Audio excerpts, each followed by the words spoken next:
Yehi shalom bechelech shalva biharmanotayich.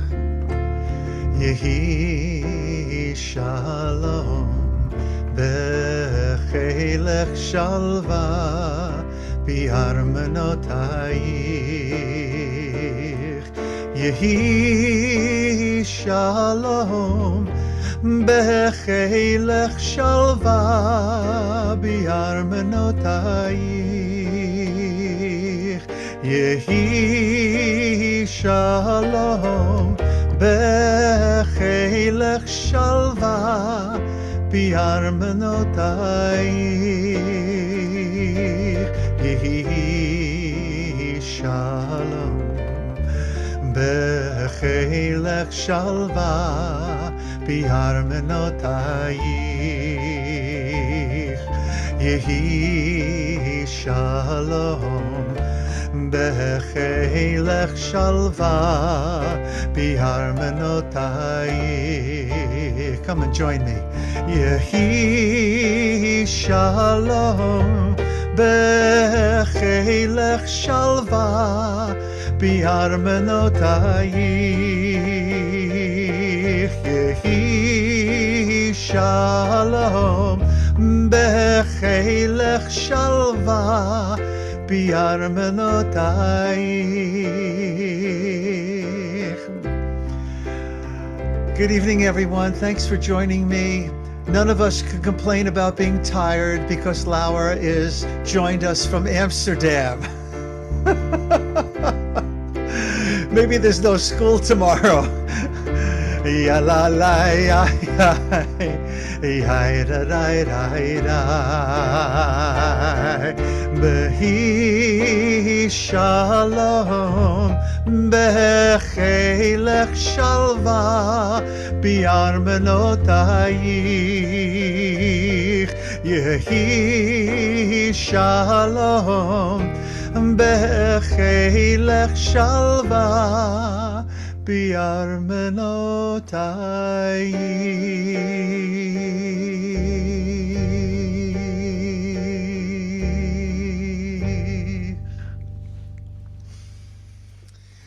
Thanks everybody for joining me. Carol, nice to see you. You were there before as well. And everybody else, I think, is a regular. Julie, joining us again too. Julie Bittman. Thank you, Julie. So tonight, the aim, the kavanah I set out for myself is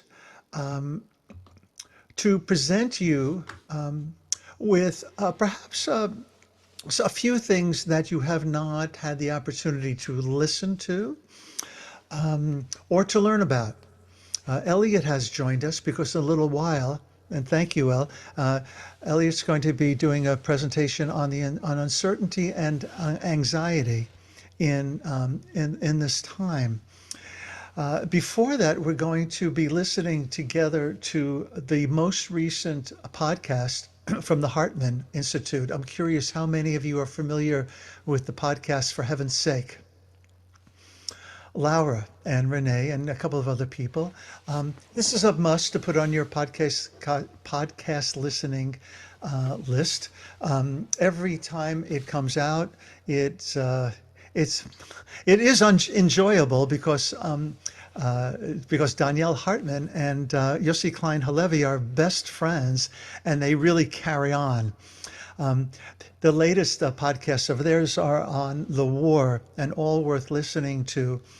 And it is about uncertainty, which you'll soon listen to. Feel free. Actually, I want to encourage you to take notes because after we listen to them, we're going to open up the room to give you an opportunity to share any feelings that you might have about what you heard. I might repeat this later for folks who come in late, but I do want to set out some guidelines for sharing later on. It's just like breakthrough rooms. There's no conversation, nor debate, no advice giving, but rather when we share, we're going to use I statements instead of general pronouncements of fact about history, blame, the so-called truth. So it'll be an opportunity for you to share how you feel about what's going on and what you heard. Voice your own concerns, not representing anyone else.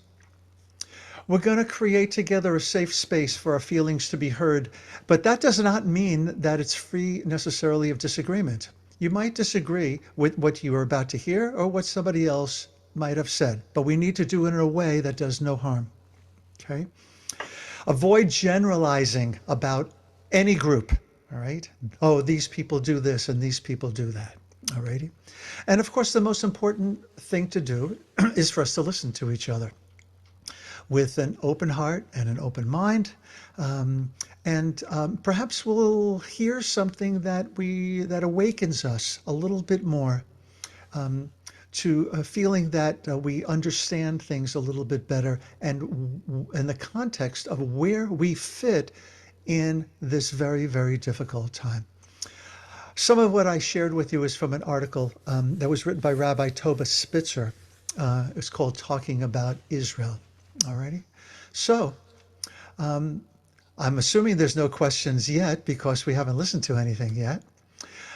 So I'm going to begin the recording and take some notes if you like.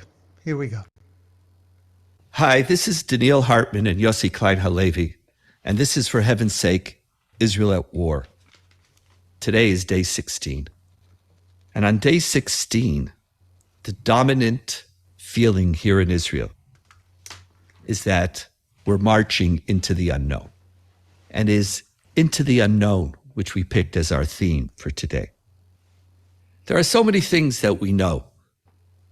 After October 7th, we knew grief. We knew anger. We mourned. We knew that we as a society refused to be broken. And Israeli civil society marshaled itself. We knew that we as a country could no longer return to a reality in which somebody at our doorstep could kill 1,400 and capture over 200 Israelis and massacre us. We know that that cannot be allowed to return. It's a lot of things that we know. It's a lot of things that we know how to do.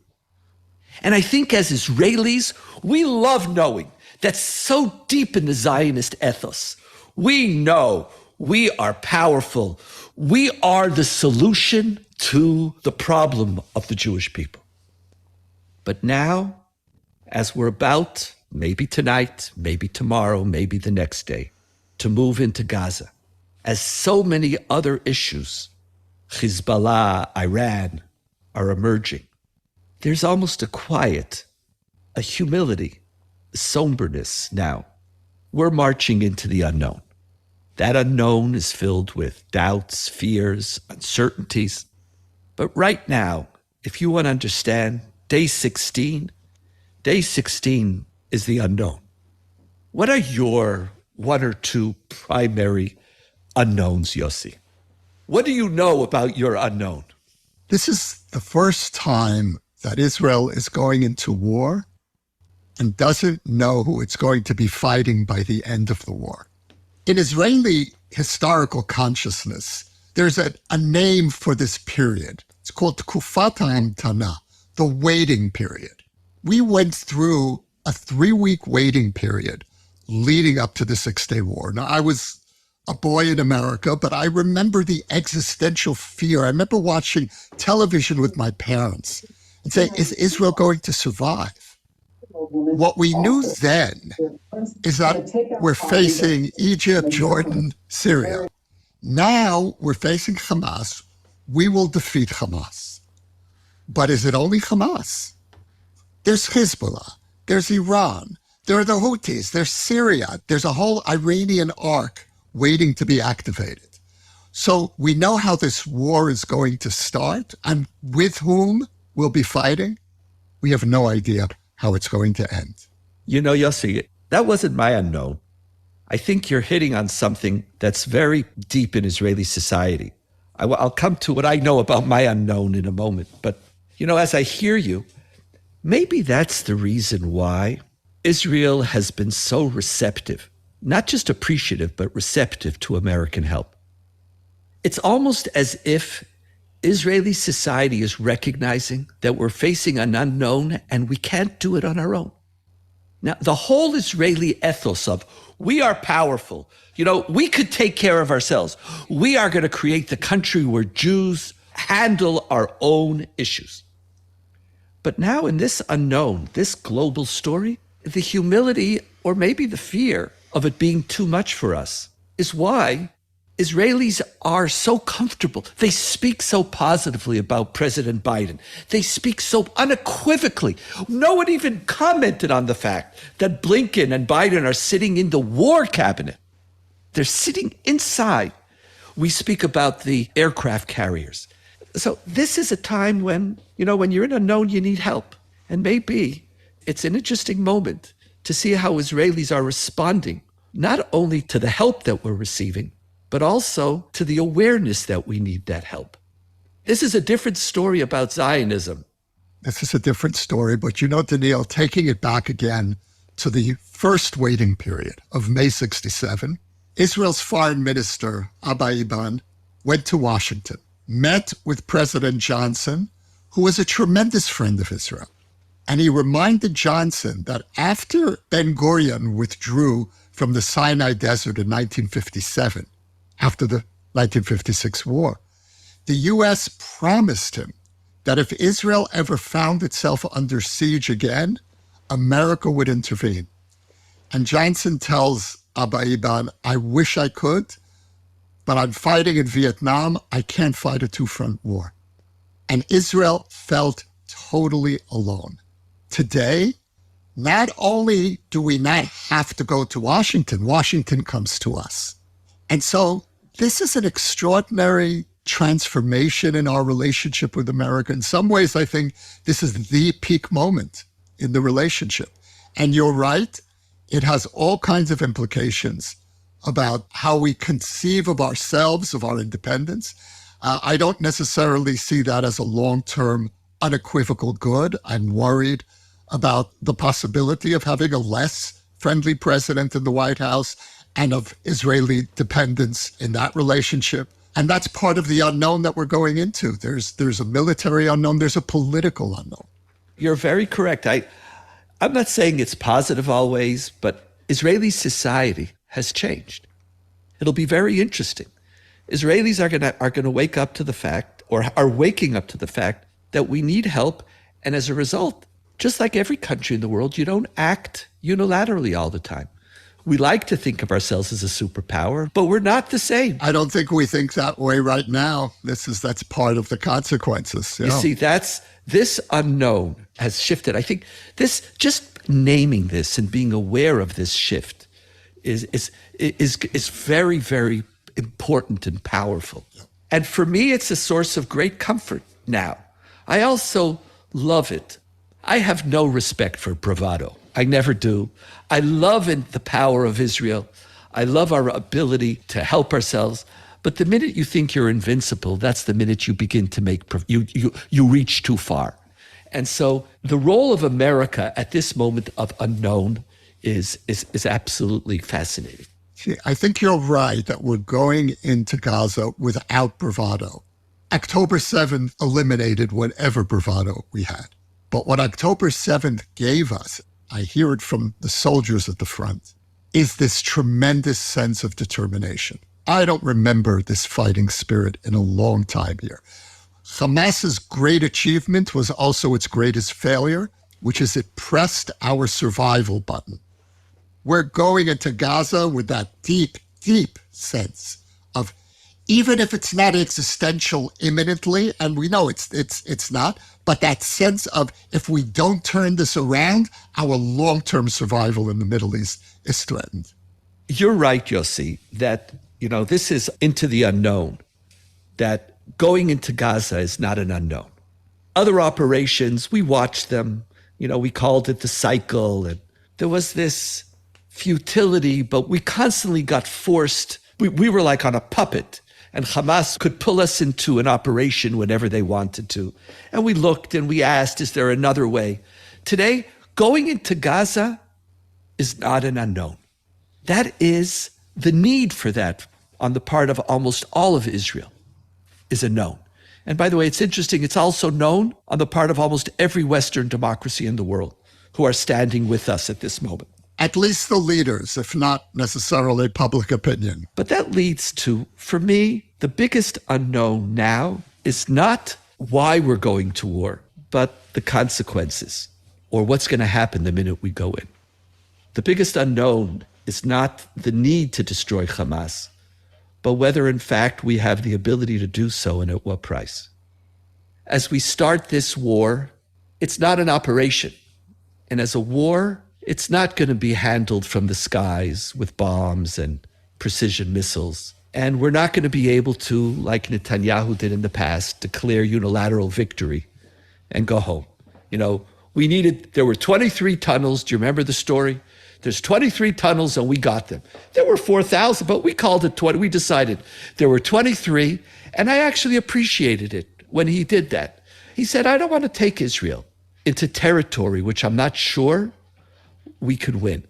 But now we declared and are certain as a people that we don't want to live anymore with a murderous terrorist group with that much power on our doorsteps. But what are the consequences?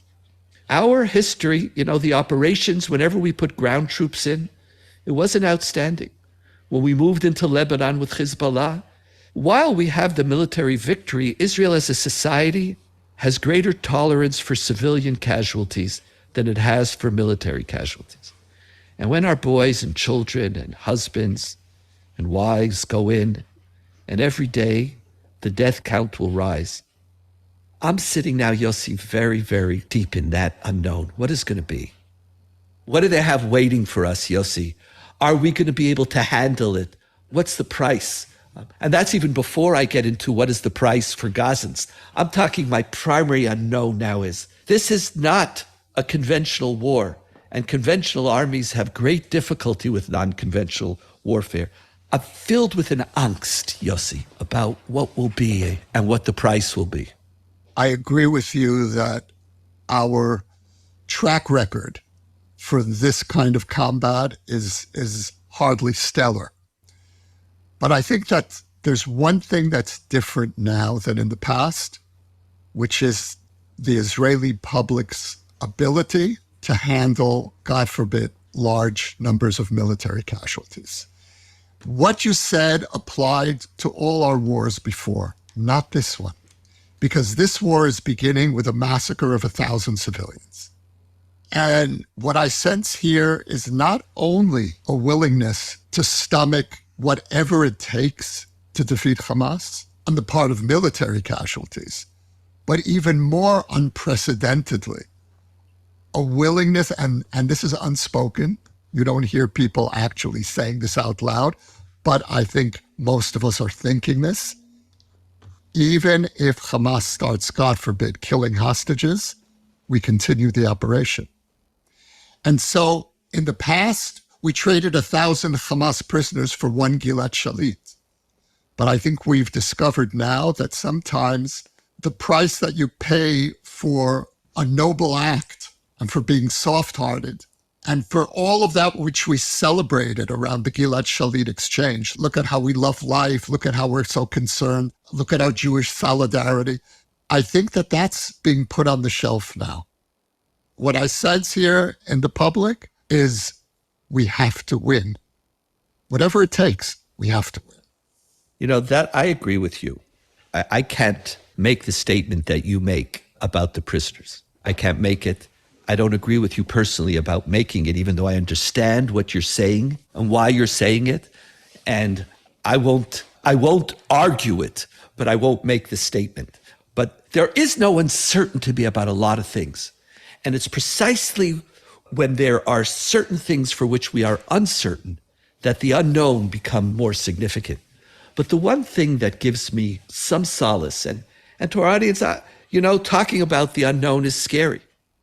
But sometimes just talking about it, naming it, looking at it, is a process of dealing with it.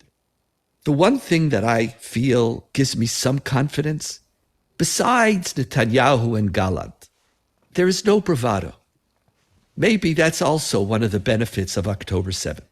We're going into the war, and I think you're right, with a recognition, en breira. This is a milchemet en breira. This is a war of no choice. This is a pure war of self-defense. But there isn't a bravado. And as I watch these 2 weeks, if you look at these 2 weeks, they're really interesting, Yossi. Here it is, we're Goliath. We're Goliath. And we're about to, go into Gaza. What are we waiting 2 weeks for? October 7th, we were, for 1 day, 2 days, we were David. But the reality is that we're Goliath. When David beats Goliath, you're no longer David anymore. And Israel isn't David. Israel's Goliath. But look at the 2 weeks that it's taken for us to go in. Like, what is the hesitation? What's happening? And, some people are claiming, why did you just go in and wipe and do? But there's a sobriety. There's an awareness in the military of the enormity of the task at hand. And maybe, when you move into the unknown, I like it when our generals know that it's unknown. They can have all their plans and they can have all their certainties. But I feel more comfortable with people who take seriously the dangers and the uncertainties that lie ahead of us. And maybe I don't have to be so nervous about those unknowns at that moment. To go back to where we began, Israel is Goliath at the opening phase of this war, Israel versus Hamas.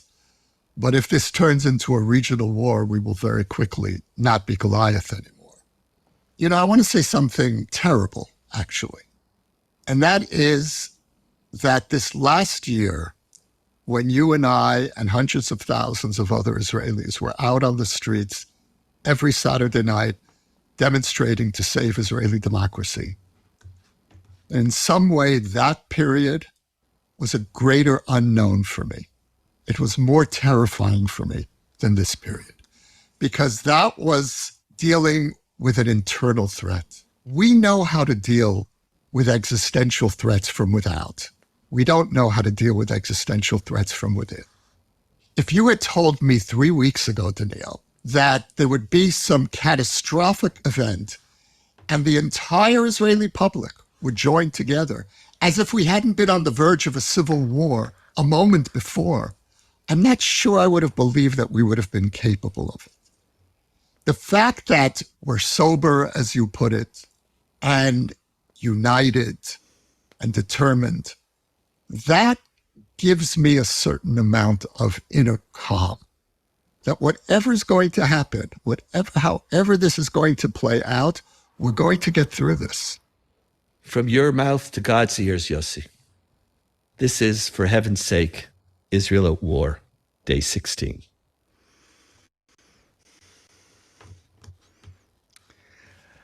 From his mouth to God's ears, huh?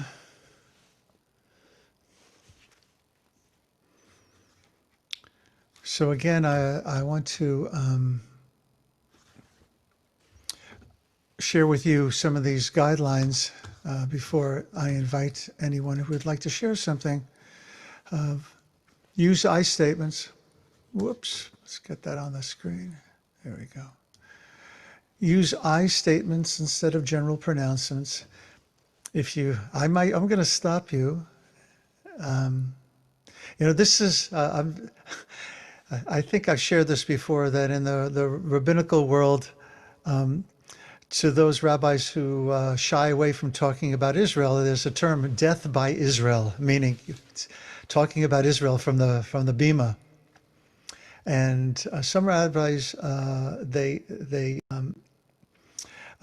lean away from doing that. I don't do it for those reasons, but for other reasons, if you ever want to talk to me about that at another time. But I do want to ask you all to, if you would like to share something, please keep it to a minute or less. You might hear some kind of sound, such as this. Oops, that's not the sound. Where'd it go? You hear it? I'm not hearing the sound. You can. That's really interesting. Okay. Oh, because maybe because I haven't closed something else. I don't know. Okay, never mind. But seriously, voice your own concerns, fears. Let's keep this a safe space for sharing our feelings. And it doesn't necessarily mean that you need to agree with everything anybody says or anything that Daniel Hartman or Yossi Klein Halevi just said. Avoid generalizing language about any group. Do no harm. Let's listen to each other. Is there anybody who would like to share anything that reflection on what we just listened to, or just in general what you're going through right now? And Karen, welcome.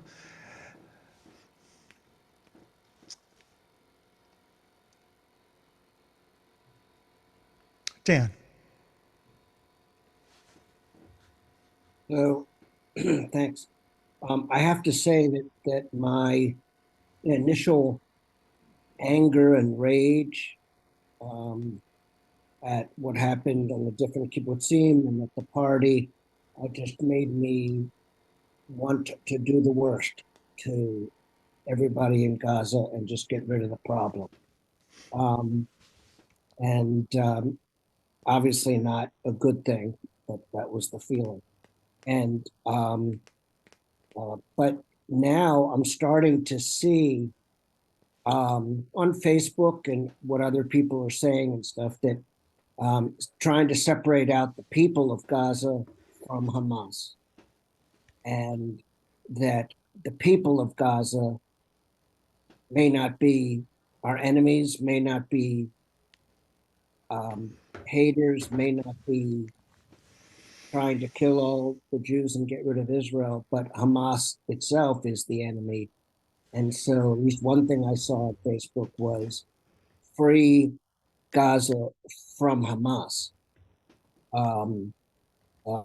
Meaning that if we can get rid of that government and that organization and that perspective, then there may be hope for the Gazans and therefore also for Israel.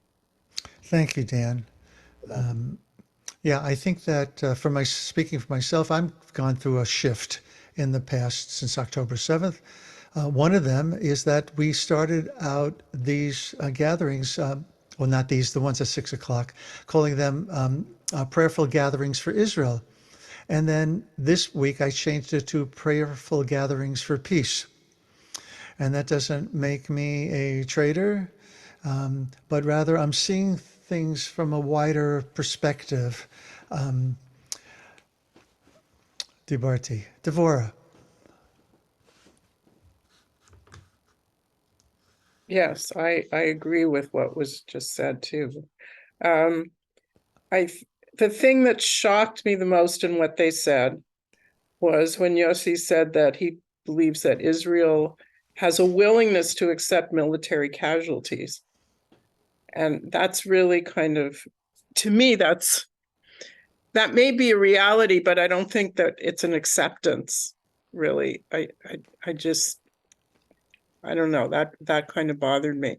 Also the point that they made about Israel taking help and knowing that they need help now as opposed to, and getting it. I mean, that's a positive thing, whereas before it wasn't like that. So those are the 2 points I took away from there. Yeah, thank you. That's some statement, huh? That Israel is more accepting of military casualties. But civilian casualties, yeah, that was an eye-opener for me too. Anything else? Anybody heard anything that you heard that was just new for you, or helped you see things from a wider perspective? Okay. So then let's move on. And we're now going to watch the video that I made with my friend and colleague, Rabbi Simcha Daniel Burstyn. Simcha Daniel actually went to the Davening Leadership Training Institute with Renee in the same cohort as she did.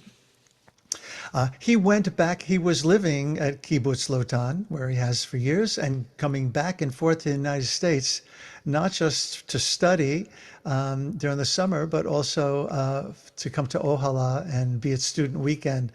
Ohala is the rabbinical organization for Jewish renewal. And so he's one of those people who traveled a great distance to earn his smicha, to earn his ordination. And he received his a year before I got mine. Mine was in 2012, and his was in 2011. I had an opportunity to study. If you Kibbutz Lotan, Lotan, if you Google it, you're going to find that it's in the Arava, and they have wonderful ecological teachings about the ecology of Israel and specifically of their area that you can go and stay there. I studied with his sister, Rabbi Gail Diamond, at the Jewish Theological Seminary in Jerusalem. It's the conservative Jewish presence in Jerusalem. And the year summer I went, I studied Psalms there with her, and so that family is very close to me and Renee, because Renee and I did a scholar in residence program many years ago at the synagogue in New York. I'm forgetting exactly where Simcha Daniel and Gail's parents still belonged to for many, many, many years. They are now 93 and 95 years old, and you won't hear him share this, because I asked him after we were done recording how his parents were, and he said, "Oh, thank God they agreed to move to an independent living place in Madison, Wisconsin." So without further ado, here's Simcha Daniel. I'm Rabbi Simcha Daniel Burstyn. I'm the regional rabbi for the Reform movement in the south of Israel, in the Arava, in the Hevel Elot region, which is near. In Israel, the south actually is not where I live. I live in the so far south that we're beyond the south. The south is where is the area around Gaza where the war was. We live another 2 hours south of there, near Eilat. It's a very quiet place on the Jordanian border.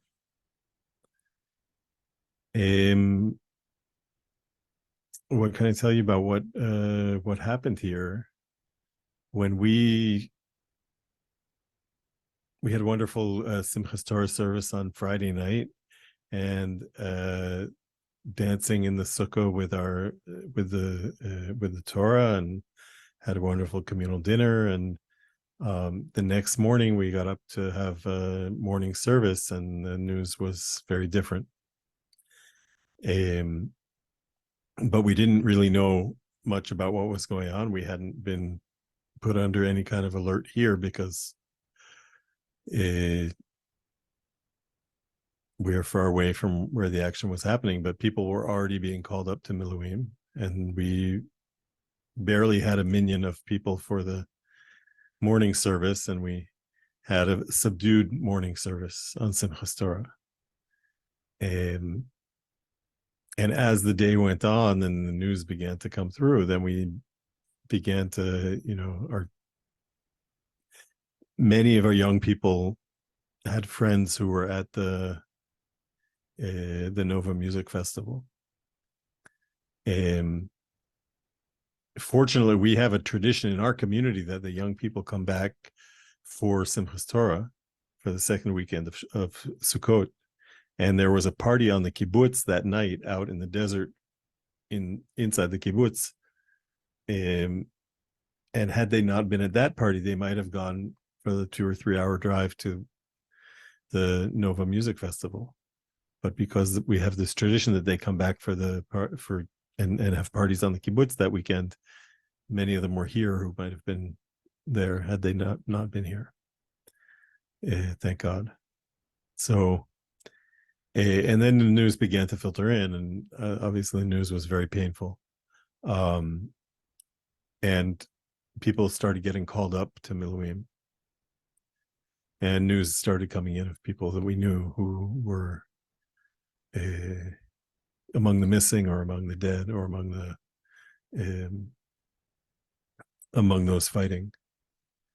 I think there were several days where we were completely in a daze, really didn't know what was happening. You know, during Sukkot, most of the country is on vacation. And most government offices are on vacation. And much of the army is on vacation. And only as the news became clearer and the level of the atrocities became clearer, did it seem that perhaps the date was chosen not only for the historical date of the 7th of October, the day after the 50th anniversary of the Yom Kippur War, but also because of the holiday.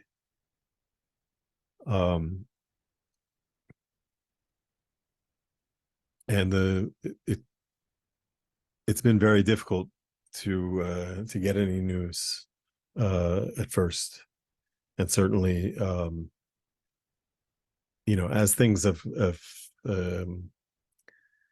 gotten clearer and gotten as time has gone on, people are becoming more and more organized. But what the group that has been the most organized and the fastest organized is the protest movement. And that's been really fascinating, that the protest movement just did the same people who were out every Saturday night protesting the government, and they just turned on a dime and became the organization that's you know, because that whole network and the people running it with an attitude of only doing this for the good of the community, it's very clear that they're taking up the slack. The government has been slow at doing that. This past Sunday, I was in the meeting of our regional council, something like a county council, and what we heard from the administrators of the region was that they're having a very hard time getting answers from government offices still, 2 weeks after this began, which is very difficult. Now, down here in our region, we have a total population of 5,000, and we've absorbed between 2,000 and 2,500 people, staying in the guest rooms of the kibbutzim and in other spare spaces, not to mention people staying in the homes of families. And in Eilat, the city of Eilat, with its population of about 50,000, has 60,000 displaced people. There's more than 200,000 people in Israel have been displaced. We're not calling them refugees yet, because, you know, we're hoping that they're going to be going. Those who have homes to go back to will be going back home. But and so our whole region and the city of Eilat has been working very hard to host all these people. And so that's also a big effort, and taking a lot of energy away from us. In addition, we are all on much higher alert, and there's instead of just a few members who are aware of the security situation, we have a whole group of soldiers in each kibbutz standing guard at the gate, and standing and patrolling the kibbutzim at night. And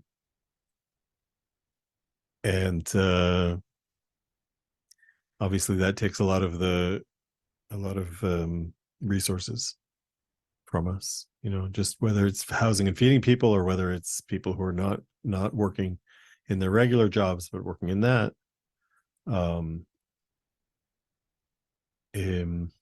And it's been difficult. I think as a rabbi, the thing that I've been doing a lot of is talking to people about their attitudes, whether whatever their politics are, that, you know, as human beings, we have to maintain our values, and we have to stick with our tradition and with the values of our tradition, which are values of love and compassion. Perhaps love and compassion for family first, but you know, we start the Torah. We're right at the start of the Torah, and we're right at the start of the place of learning about being human. And the first thing that we learn about being human is that we're all descended from one person, in order that we not say my family is better than your family. I was asked recently, how am I keeping hope alive? And I'm a member. I've always been very active in peace activism, and I believe very strongly in that.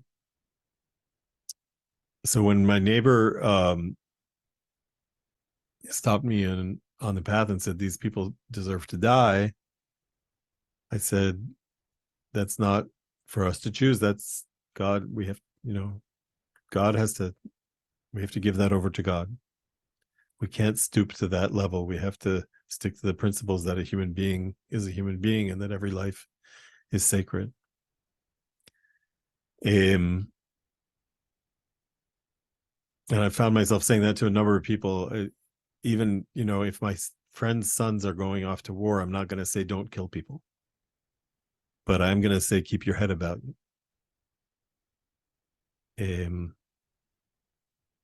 I remember earlier this summer, I heard a speech from Governor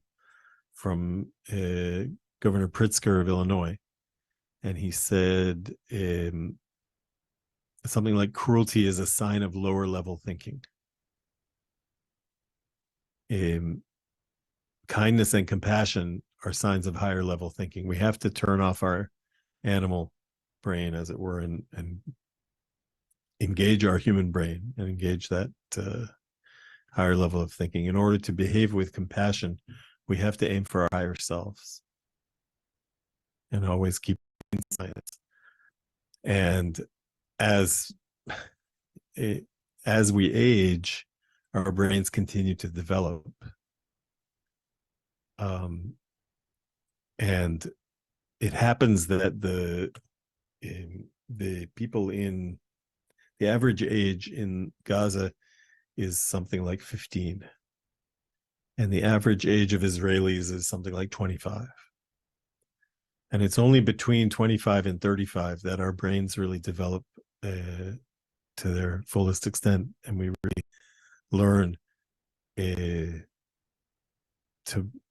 stop our instincts for rage and anger. And so those of us who are of an older age, we're actually a real resource for our communities to speak about kindness, and to speak about calm reaction and thinking reactions. And that's very difficult in a society where a lot of people are young, and young people want to respond quickly, and they're easily swayed to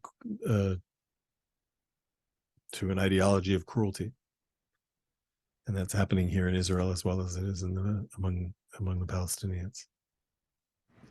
One of the prayers that's been in my head a lot lately is Psalm 120.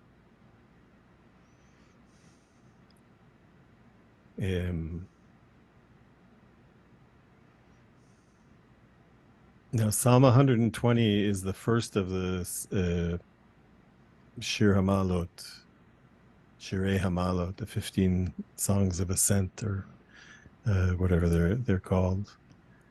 And the last couple verses say,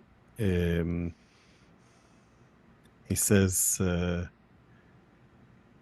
Oyali, ki garti meshech, shachanti im ohale kedar. Rabat shachnala nafshi im sonei shalom. Ani shalom. V'chi edaber hema lemilchama. He says, Oyali, oy to me, that I've lived so long with the tents of the east. My soul has dwelt forever in among the haters of peace. I am peace, and though I speak, they are for war. And I don't know exactly what that's saying, but that I feel that really expresses my feeling that I've been trying to be a voice for an unpopular position for ages and ages, and my voice has not been heard. Two chapters later, Psalm 122, and that is Yehi shalom b'chelech, shalva ba'armanotayich. May there be peace among your chelech, among your soldiers, or in your core, and shalva, and ease, and in your castles. And I think I see you picked up the guitar, so I think you're about to start playing that.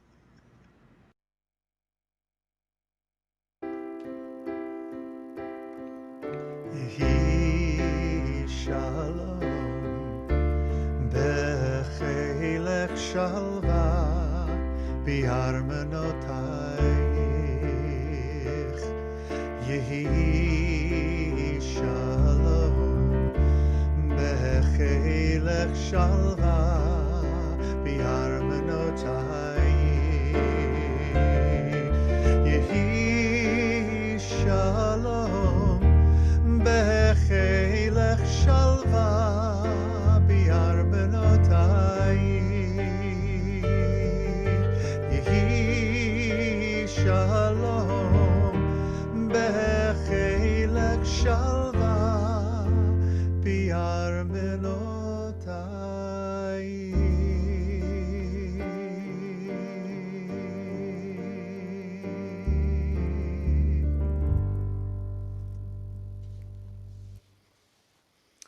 Thank you to my friend Rabbi Simcha Daniel Burstyn, and now he's your friend too.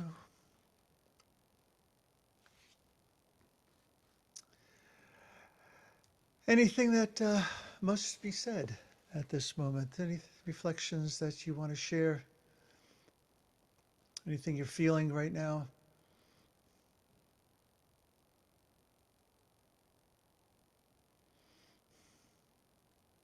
Mitzi. I feel like I have more of a question. I mean, my first feeling was turn the place into a parking lot. And I think there's still a part of me I had to admit to my children, and they're mad at me. They're disappointed in me. If I thought that something was good for Israel, I would support it. Getting them out, bombing. But I think I'm finally coming to realize that that's not going to bring us peace. And I'm just wondering if anybody else is familiar with a group, Combatants for Peace, if that's a legitimate group out there.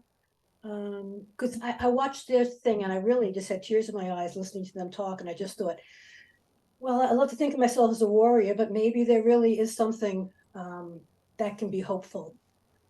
So Yeah, that's what we're all praying for, Mitzi. I'm with you.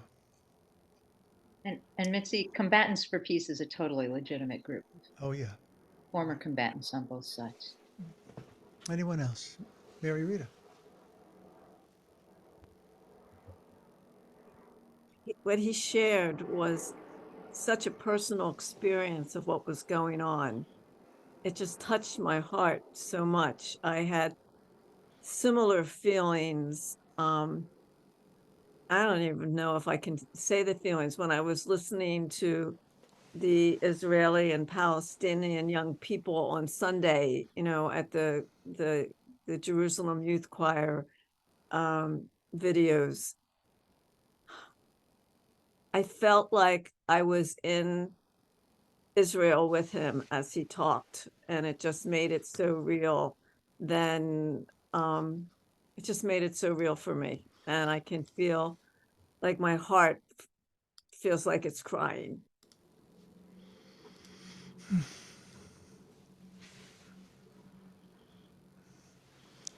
Thank you, Mary Rita.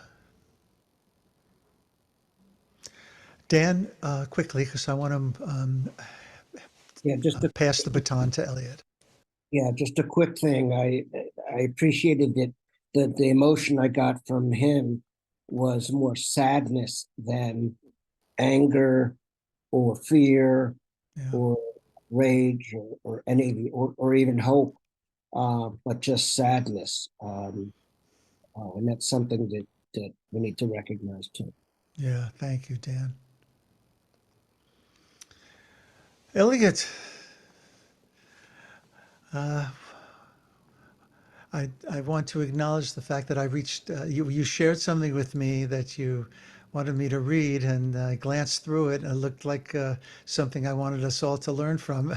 And so I reached out to you and said, oh, great, would you present that on Wednesday night? And you very generously agreed to do so. Sure. I'm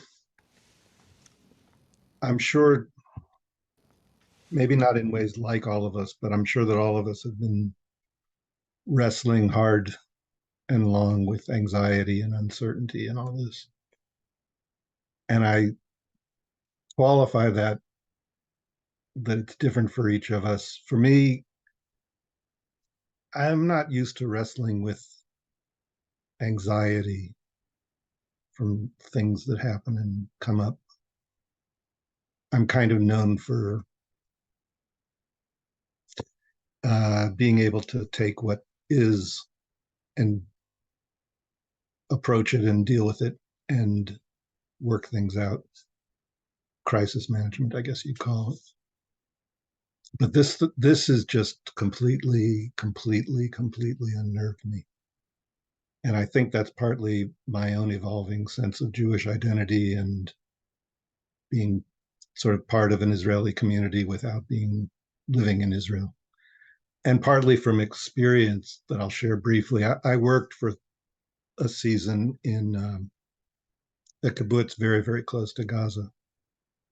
Luckily, the roads don't lead directly from Gaza to it, so maybe that's why it wasn't one of the kibbutzim affected. And everybody there, this was back when I was midway through college, and everyone there was saying, when are you making Aliyah? Come on, you got to live with us. Come here. And it was tempting. The thing is that I made friends with a lot of the Arab workers who were there. There were quite a few. I don't know if they were Israeli Arabs or Gazans or what. But anyway, I was told in no uncertain terms to stop that. Don't do that. And repeatedly in my 4 months in Israel, then I was kind of encountering this as well as the craziness of the Haredim. So I just kind of decided back then, Eliot, this country is too crazy and too prejudiced for you. Leave. So I left. But then a lot of that came flooding back to me in all this. Anyway, as I mentioned, I kind of specialize in dealing with conflict and uncertainty and anxiety because I'm a lawyer. So what I'm about to say, I feel is kind of presumptuous as a lawyer to talk to, who a number of you likely are kind of have backgrounds in the psychotherapeutic community. So it's kind of presumptuous of me to talk about it. But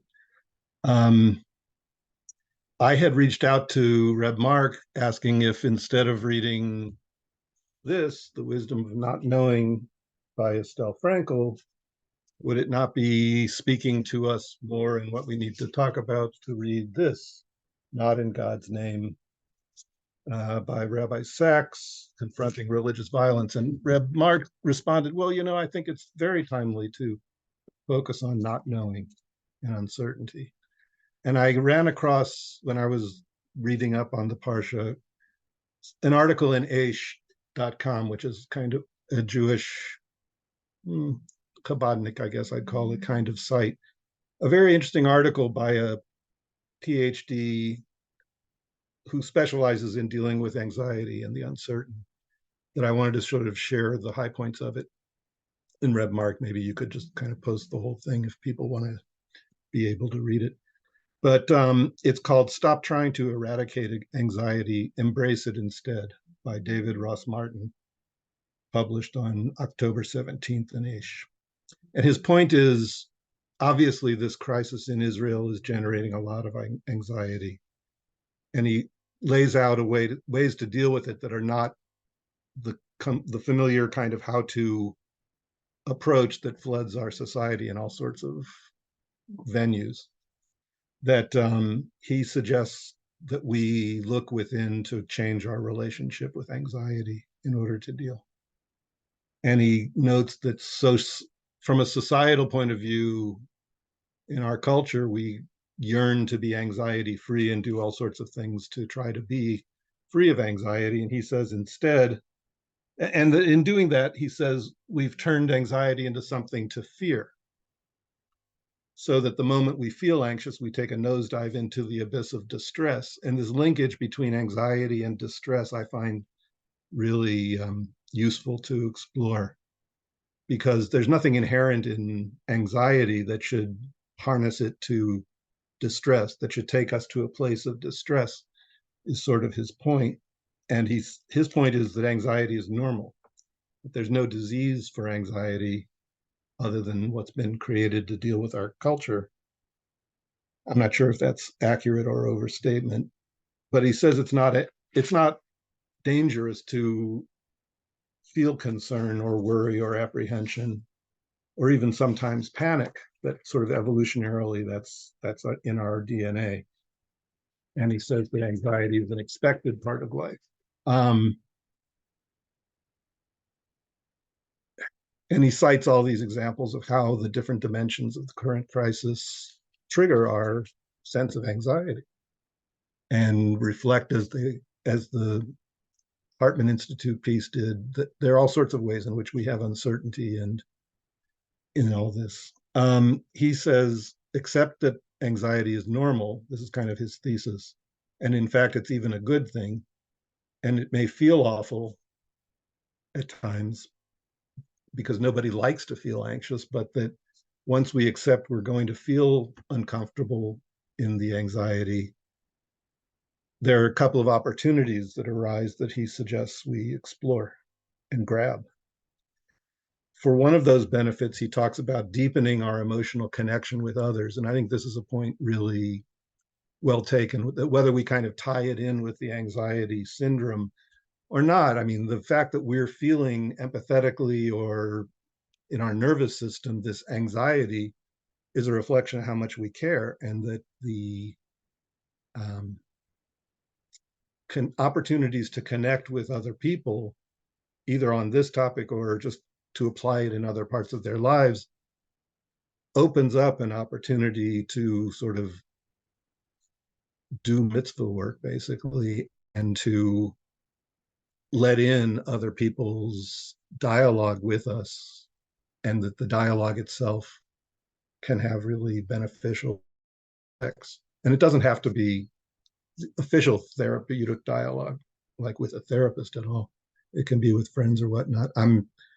I happen to have a friend who's an Arab from maybe 20 years, and his son happens to be in town from Kuwait, so I'm meeting with him tomorrow. Not to talk about this, although I'm sure we'll spend a good deal of time talking about it. But I mean, it's just good for both to talk. And he points to embracing our feelings of anxiety and using that connection in that sense to connect with others, basically. His second main point, which I find harder to sort of hand to grok, I guess, involves harnessing anxiety with spiritual growth. And I guess this kind of depends on where you're coming from, but to the extent he's talking about accepting the unknown and treating that as part of a spiritual world, I think we all can relate to. He talks about the challenge of accepting that our sense of safety here and material security exists in America, but on the other hand, we're kind of shattered from what's going on. And I think that's a function of both our Jewish identity and our struggle with being peaceful people with others, as on the one hand, and on the other hand, needing to watch your back and have national security for Israel when terror is at the door. So it does have a spiritual dimension, but I think it's important for everybody to sort of take spirituality as their own brand. Like everybody's got a different approach to spirituality. And I don't think you can prescribe one aspect of spirituality and apply the anxiety paradigm into a universal spirituality. But I do think it's really, really helpful to sort of locate in yourself what your spiritual approach is and how does undergoing the anxiety fit into that, and how can you bring it into it in a beneficial way within your spiritual. That's basically what the point of the article is, and there's a link to it we can share. I'll leave you with a poem about uncertainty from Yehuda Amichai, short poem. I'll close with it. It's kind of a well-known poem called The Place Where We Are Right. And he contrasts knowing and certainty with doubts and love's emotional exploration. The place where we are right. From the place where we are right, flowers will never grow in the spring. The place where we are right is hard and trampled like a yard. But doubts and loves dig a hole, a plow, and a whisper will be heard in the place where the ruined house once stood.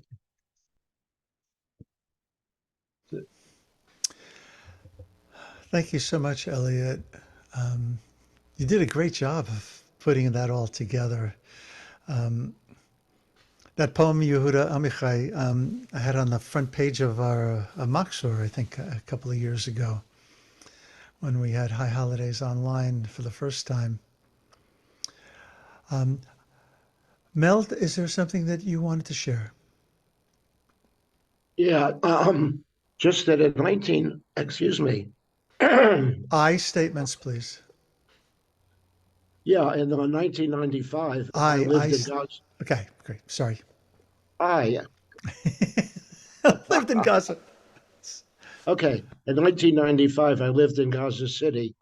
I was working on an AID project, and my people I worked with were Gazans, and there are many generations of Gazans, you know, from 48, 67, etc. Anyway, I went to Palestinian, couple of weddings, different social events in Gaza. So I got to know Palestinians on a personal level. And I don't want to get into it, but I gave one talk to a singles group in Israel called Stranger in a Strange Land, or Jew Boy in Gaza was another title.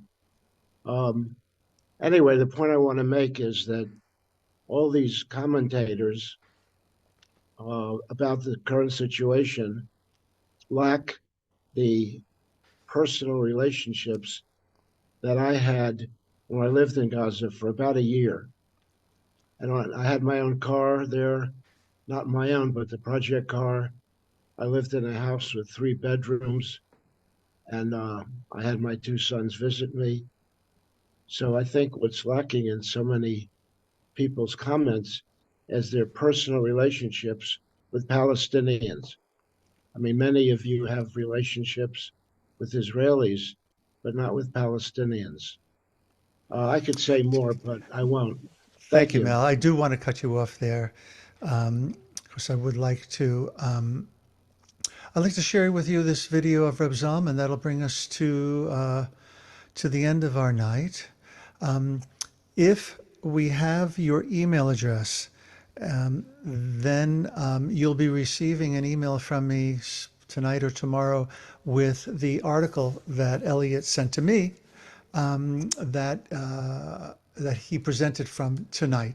So if you're interested in that and you're not on the mailing list, please, you can put it in the chat, private chat me or Renee right now, or go through the website to get on the mailing list. So we wonder what Reb Zalman of blessed memory might have to say about the matzav, the situation. It's not something that he often spoke about, but in a series of interviews that he did in 2009, someone asked him about Israel and Palestine, and he gave an answer that might resonate with some of you today. A lot of what you're saying is very attractive to some North American Jews who believe very much in the renewal that you're talking about. How relevant is what you're saying to the whole issue of Israel-Palestine?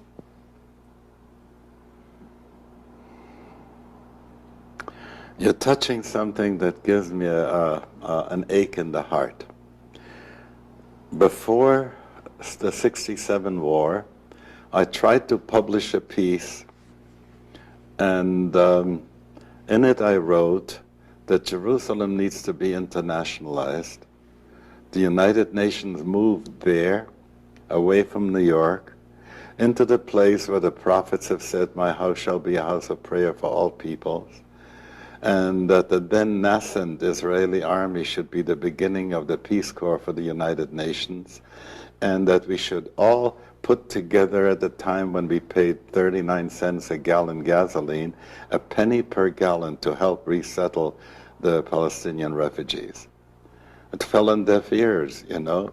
I still have some feelings about that. I have children in Israel, and whenever I go there, I want to meet with those people, and among the people who count themselves as my students, there have been those who have put on every year a sulha, a meeting between Arabs, Christians, and Muslims and Jews, to have the word sulha comes from when two Bedouin tribes would create peace among themselves and do mutual forgiveness.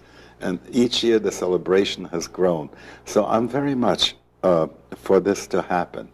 If the question is about what is just and what is right, I think all the people who are trying to deal with that are taking for granted that the cortex can solve the problem.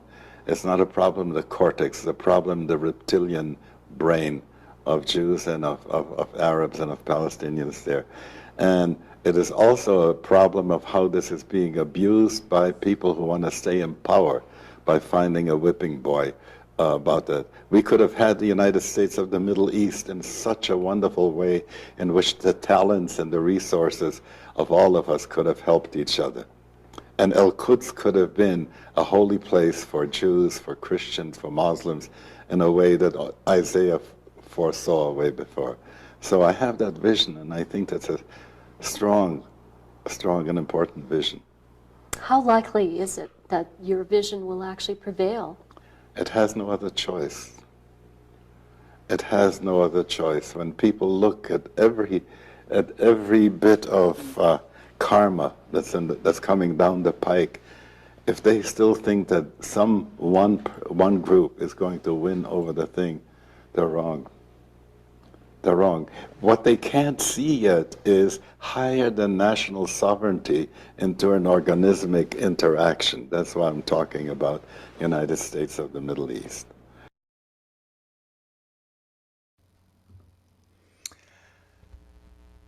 You notice that Reb Zalman, Zichronot Livracha, he used the same exact language, Ein Brera, that it was either Daniel Hartman or Yossi Klein Halevi used, which means we have no choice. It was used here in two different contexts. From the Hartman Institute, what we listened to before was the context of we have no choice but to try to destroy Hamas. And Reb Zalman, in his visionary way, of course alluding to we have no choice but to be brothers. We have no choice than to live together. So I found it really interesting that that phrase came up at the beginning of our night and now is going to come in to help close the night as well. Any last reflections or thoughts that you want to offer before we close with the song that we started with? And that Rabbi Simcha Daniel, he saw me pick up the guitar because he was going to start singing it, and I was going to sing it, for him. So I thought that was a good way to end that video with him realizing I was going to pick up the guitar. Anyone have anything that you'd like to offer? If not, I'm so grateful for how everyone's sensitivity. Mel, I apologize for cutting you off at the beginning. I'm hypersensitive, I guess, these days, and maybe that's a warning to me, to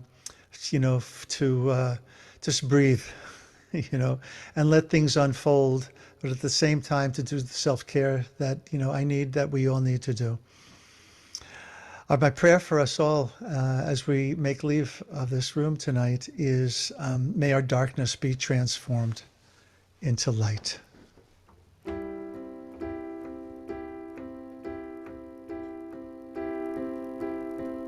Yehi shalom bechelech shalva bi'armenotayich. Sing it with me. Yehi shalom bechelech shalva bi'armenotayich. Yehi shalom bechelech shalva bi'armenotayich. Yehi shalom bechelech shalva bi'armenotayich.